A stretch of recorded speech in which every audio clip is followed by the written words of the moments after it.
Hello and welcome back.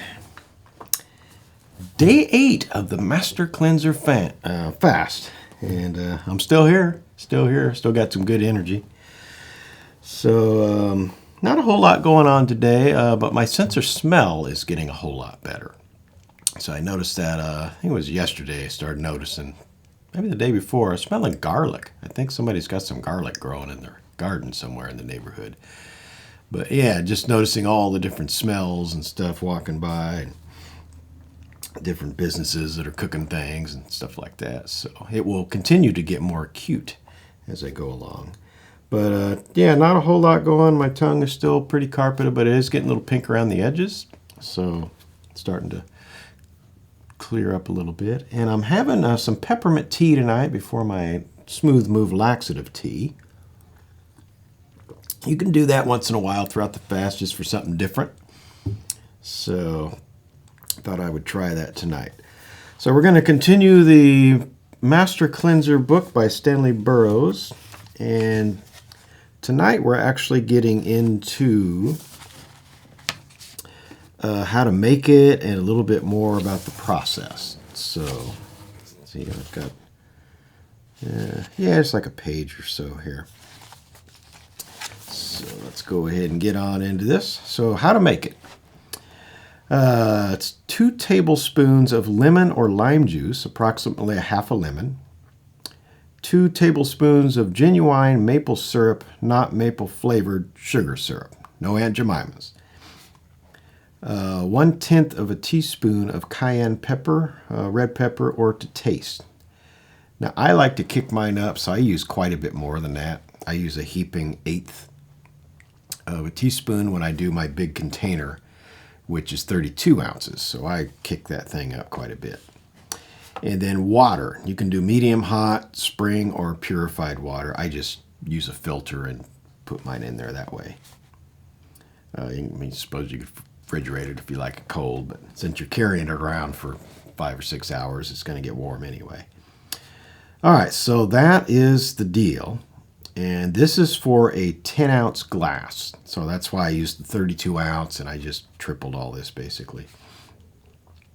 All right, so you're going to combine the juice, the maple syrup, and the cayenne pepper in a 10-ounce glass and fill it with the water. Cold water may be used if preferred. Now, I have this old-fashioned from the 50s, a juice squeezer. So you cut the lemon in half, put it in, and you crank this thing down on top of it. And then it fills into a little container underneath of it. And that thing works great, and it's heavy duty. So if you can find one of those on an antique store or something like that, an old juice press, I would highly recommend it because it doesn't take electricity either. So that's always nice if you're kind of traveling, got to go somewhere, and take your little kit with you. Okay, now I'm finding on the 32 ounce, I'm using 2.5 lemons per 32 ounce container. So I just keep the other half in the fridge till the next go round. Okay, so we did combine. Okay, here we go. Use fresh lemons or limes only. Never canned lemon or lemon juice, nor frozen lemonade or frozen juice. Use organic lemons when possible. Very important. Don't think you can go get one of those plastic things that, looks like a lemon. You just squeeze that in there. It's not the same thing. Okay. The maple syrup is a balanced form of positive and negative sugars and must be used, not some substitute.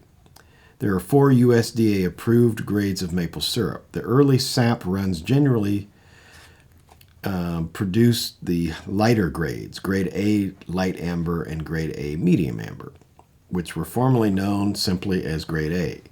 These lighter grades are mild in taste, sweet, and with less mineral content than the darker grades. The mid-season runs generally yield mostly grade A dark amber, formerly known as grade B. Dark amber has more mineral content and more maple taste. The end of the season brings mostly grade B, which was formerly known as grade C, and with even more minerals and the strongest maple flavor. All grades can be used in the diet, but the darker grades are the most desirable. The grading system is used based purely on the relative deepness of the amber coloring and has nothing to do with the quality of the syrup, which is generally about the same for all organic produced maple syrup. The maple syrup has a large variety of minerals and vitamins. Naturally, the mineral and vitamin content will vary according to the area where the trees grow and the mineral content of the soil. These are the minerals found in the average samples of pure maple syrup: sodium, potassium, calcium, magnesium, manganese, iron, copper, phosphorus, sulfur, and silicon. Vitamin A, B1, B2, B6, C, and pantothenic acid, B5, are also present in the syrup. Information on the need and effect of these properties will be found in the biochemistry in the back of the book, Healing for the Age of Enlightenment. Some uninformed operators of the sugaring of the maple syrup do use formaldehyde pellets in the process of tapping the trees, but there are many more that don't. Search out and demand the kind not using formaldehyde. The Maple River Valley in Westbury, Wisconsin does not use it. This is the kind I recommend. Dozens of letters weekly from around the world highly praise the many superior benefits of the lemonade diet. Thus, we must conclude that since it does so much for so many, it is truly the master cleanser. The following is a quote from one of the letters. Quote, "I tried the lemonade diet with exceptionally beneficial results. I would like to order at least 6 at whatever your wholesale price would be. I know I will need many more as I do push the books. I believe they are the best in their field." Okay, an ideal formula involves freshly extracted juice from the sugar cane, readily available in India, but not generally in the United States at the present time. You can use 10 ounces of fresh sugar cane juice, medium, hot, or cold, 2 tablespoons fresh lime or lemon juice, and a 1/10 teaspoon of cayenne red pepper or to taste. Another possible but lesser replacement could be pure sour gum. It does not produce equal or close to the benefits of the maple syrup. And I'll go ahead and keep on reading here, the next section. What about the use of honey? Honey must not be used at any time internally. It is manufactured from the nectar picked up from the flowers by the bees. Good enough in itself, perhaps then pre-digested, vomited, and stored for their own future use, and a preservative added. It is deficient in calcium and has many detrimental effects on the human being. According to one authority, honey is magical and mystical word in health food. It is one of the most overpromoted, overpriced products being sold to gullible health foodists. The great value attributed to honey is delusive. Honey is only a little less empty and more dangerous than sugar. Now, you may not agree with this. I don't know how I feel about it. I like honey. I don't eat it all the time. I do know it has really good topical properties to it to put over things. Okay, we'll continue on here. Just as with alcohol, honey, being pre-digested, enters the blood directly, raising the sugar content very rapidly above normal. To correct this, the pancreas must produce insulin immediately or possible death can occur. More insulin than necessary is likely to be produced, and the blood sugar level then drops below normal. This can produce blackout spells and even death if it goes too low. When blood sugar is below normal, a person will feel depressed. The regular use of honey can create constant imbalances, which in turn will adversely affect the normal functioning of the liver, pancreas, and spleen. Hypoglycemia and hyperglycemia are the results of the use of unbalanced sugars. The balanced sugar in maple syrup and sugar cane juice causes no dangerous side effects. All natural fruits and vegetables have balanced sugars in them. Artificial, synthetic, and refined sugars have no place in a natural diet. Blend a part of the lemon skin and pulp into the lemonade in a blender for further cleansing and laxative effect. Note: commercially produced lemons may have had their skins dyed with yellow coloring and may have been subjected to poisonous insect sprays. Be sure to peel off the outer skin if you cannot get uncolored, organically grown lemons. The properties of the lemon skin also act as a hemostatic to prevent excess bleeding and to prevent clotting internally should there be any such prevailing condition. Don't worry, normal conditions will continue during the menstrual periods. Adding the cayenne pepper is necessary as it breaks up mucus and increases warmth by building the blood for an additional lift. It also adds many of the B and C vitamins. Mint tea may be used, right here, occasionally during this diet as a pleasant change and to assist further in the cleansing.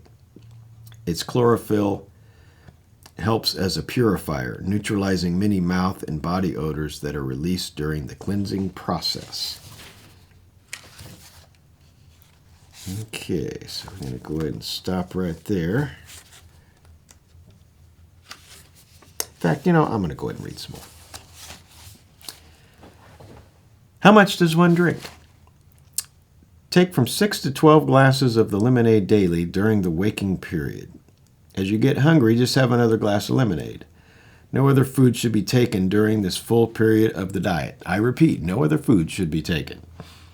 In 48 hours, you're totally be into the fast. You're not going to be hungry or anything at all. So, not that big a deal. As this is a complete balance of minerals and vitamins, one does not suffer the pangs of hunger. Do not use vitamin pills. All solid food is turned into liquid state before it can be carried by the blood to the cells of the body. The lemonade is already a food in liquid form. So those who are overweight, less maple syrup may be taken. For those underweight, more maple syrup may be taken. For those who are underweight and worried about losing more weight, remember, the only things you can possibly lose are mucus, waste, and disease. Healthy tissue will not be eliminated. Many people who need to gain weight actually do so near the end of the diet period. Never vary the amount of lemon juice per glass. About 6 glasses of lemonade a day is enough for those wishing to reduce. Extra water may be taken as desired. Okay, now we'll quit. So that's the basic recipe of it and how to do it. This is why it's good not to try to do it in the summer because it's hotter, you'll be possibly getting dehydrated. So the spring or the early fall, like I'm doing now, is a good time to actually do it. I typically like to do mine in February, March, somewhere in there, kind of when the spring is starting to pop where I live. But it's real important to really stick to the diet. Get into the routine of it. Don't cheat.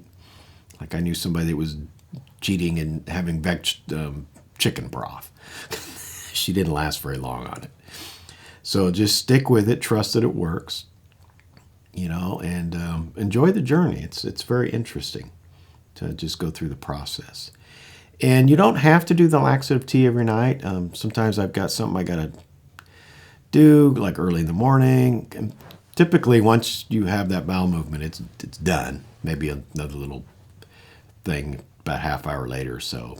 So it's pretty predictable. The saltwater flush, though, if I do have something to do like in the morning, I typically don't do that because that can take about an hour as it just kind of comes out in little spurts. So you might be doing fine. You're walking around. And it's like, oh, got to get to the toilet. So I will forego that if I need to and then do it again the next day, when I don't have anything going on. And that needs to be done on an empty stomach in the morning. So that's why that's a morning thing before you start drinking the mixture. So with that, I think I will call it a night for this one and finish my peppermint tea, and then I'll have my Smooth Move laxative tea. So if you'd like to know more, you can go to tuckersurvival.com, and there you can find a page dedicated to survival health, which is the name of this show. And you will find all the past episodes of this Master Cleanser diet that I'm on. You can click on that. We also have it in podcast form, so if you'd like to just download it to one of your devices, you can do that. We have other shows called News from the Bunker, Thoughts from the Bunker. You can check those out. And we also have blogs and a news section, product reviews. So just all kinds of stuff. We're always adding to it. And And you can check that out again at tuckersurvival.com. So as always, you go out there and have a good one, and we will see you next time on Survival Health as the fast continues. You have a good one.